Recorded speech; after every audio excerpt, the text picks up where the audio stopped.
Everyone, and welcome to today's video. This is a B1 level reading lesson, and today we're going to be talking about the history of castles. All right, so what can people do to make their houses safe? So here are some ideas. See if you know the words for these. You can pause the video, write down your answers, and then restart when you're ready to check. So you can build high walls. You can get a burglar alarm, you can have a security guard, a guard dog, or an iron gate. And we use different words to describe large houses of different kinds. So a castle is for defense to protect people from attack by an enemy. A palace is a beautiful house for a king or queen.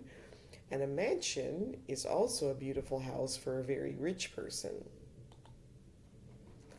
All right, now we're going to read the history of castles. You can pause the video, read on your own, or you can follow along as I read. And then afterward, we'll answer some questions about the vocabulary words and about the reading itself. So an empire is a group of countries, all with the same leader. A lord, someone who owned a lot of land. Timber, long pieces of wood. A ditch, a long narrow hole in the ground. A short history of the castle in Europe. The first castles were built about 1200 years ago during the 9th and 10th centuries. Charlemagne, a powerful king, had built an empire across a large part of Western Europe. After his death in the year 814, the empire began to collapse. People such as the Vikings from Scandinavia and the Magyars from present-day Hungary were attacking the empire. Lords built castles to protect themselves and as a place for their soldiers to live. The early castles were made of wood and earth. These castles consisted of a strong timber fence on a small hill. Around the fence there was a ditch to make it difficult for attackers to climb up the fence, especially when there was water in the ditch. During the 10th century, lords started to build castles from stone. A stone castle was expensive to build and it took a long time to construct. You also needed many workers called masons who had special skills to work with stone. The people in the north of France, called the Normans, built castles with very tall towers and thick walls. The Normans invaded England in 1066 and built many stone castles there. Stone does not burn, so it was more difficult to attack a stone castle. By the middle of the 13th century, people were building rings of walls around castles. There was an outer wall and an inner wall. Sometimes the castle was built in the middle of an artificial lake, which was called a moat.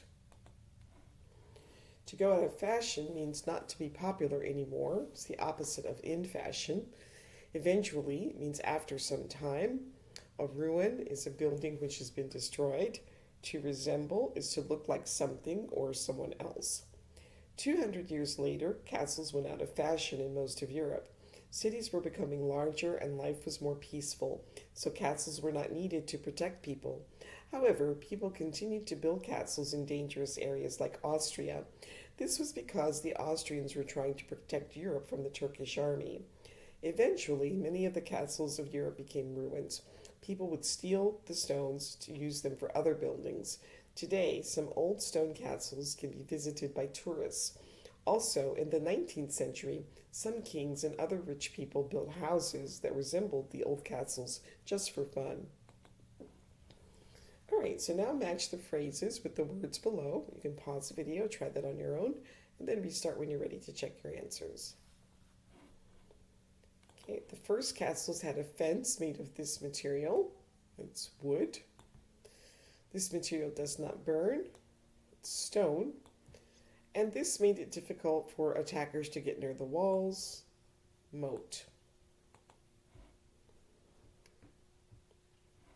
Right, now you'll choose the correct word to complete each sentence, and you might need to change the form of the word. So my father resembles my grandfather a lot. Charlemagne's empire included France, Germany, Belgium, the Netherlands, and part of Italy. After the terrible storm, the house was a ruin. I couldn't find my hotel at first, but eventually I arrived there. So, are there any castles or palaces in your own country? And what is the largest house that you have ever seen? Now, think about the newest buildings in your own country and what kind of buildings and building materials are in fashion and what is out of fashion. That brings us to the end of today's video. Please like, subscribe, share, leave a comment, and I'll see you next time. Thanks for watching. Bye.